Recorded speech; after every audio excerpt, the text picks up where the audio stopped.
Ladies and gentlemen, welcome to It's Rainmaking Time. This is Kim Greenhouse. It gives me great pleasure to welcome P.M.H. Atwater, Ph.D., who's one of the original researchers in the field of near-death studies. She began her work in 1978 and was one of the people that pioneered the research in this area. She's written over 10 books and has recently finished a book that is the culmination of her 33 years in this field, called Near-Death Experiences, The Rest of the Story, What They Teach Us About Living, Dying, and Our True Purpose. Now, we're going to be talking with her in a few weeks, exclusively focusing on this new book, but today we're going to talk about the beginnings of near-death experience research. She's won many awards, the Outstanding Service Award from the International Association of Near-Death Studies, the Lifetime Achievement Award, and the National Association of Transpersonal Hypnotherapists. She is a well-sought-after speaker, and it's a great pleasure and honor to have her today. Ladies and gentlemen, P.M.H. Atwater, welcome to It's Rainmaking. Well, I'm glad to be aboard. I hope everybody isn't too shocked by my voice. It will get better as I talk along. Yes, I have a little bit of laryngitis from a cold, but if you don't mind a deep baritone, we can do this. Near-death experiences, the rest of the story, truly is a summary of 33 years of work plus an additional 10 years I spent before I died studying and experimenting with altered states of consciousness, mystical states, and psychic phenomenon. Near-death experiences, the rest of the story, covers 43 years of work and involving nearly 7,000 people. We're talking adults and children. So I'm just one of these thorough types that when I look back at it, I have to kind of laugh and say, I never did anything small. It's a landmark book, and it's the culmination or the synthesis of everything. Well, yeah. So we'll save that for 2 weeks from now. Indeed. Because I know people are going to be very shocked, surprised, and really kind of flipped around when they read that one. Because there's a lot of material in there that I dared never say before.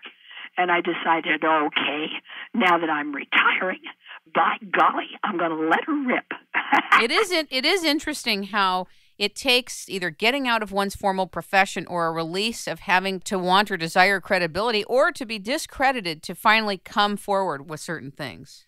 Well, I did it all. You certainly have. All of that applied. You certainly have. For those of you who know about P.M.H. Atwater, you have a frame of reference. But for those of you who don't know about her, I think we should begin with the context and the history of near-death studies. Paint the picture of how it was many, many years ago.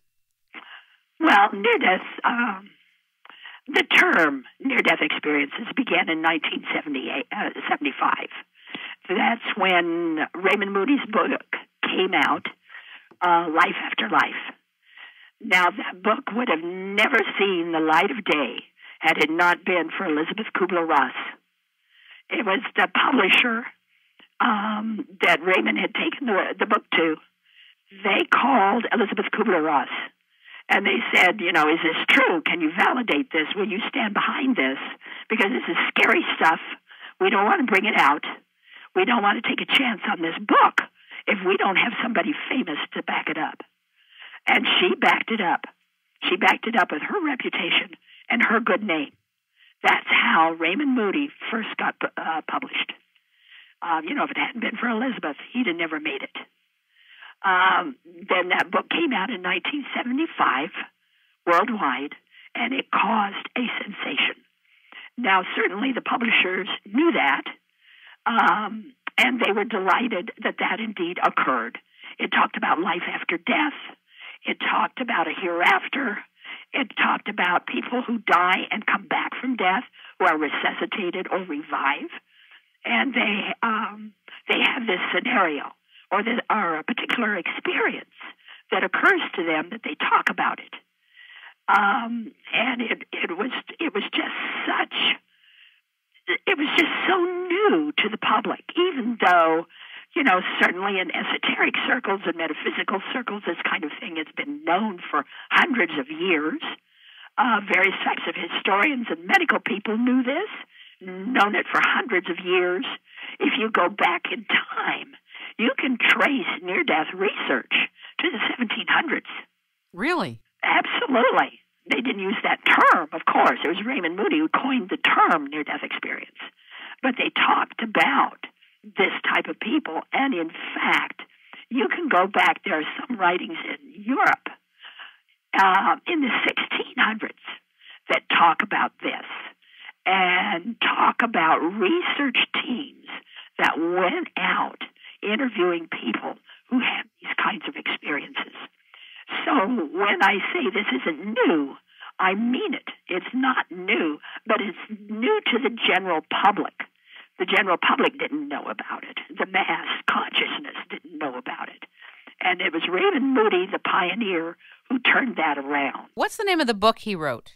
Life After Life. And that's just gone through its anniversary issue. Excuse me, I think that came out a couple of years ago. It had its anniversary issue. It's still selling.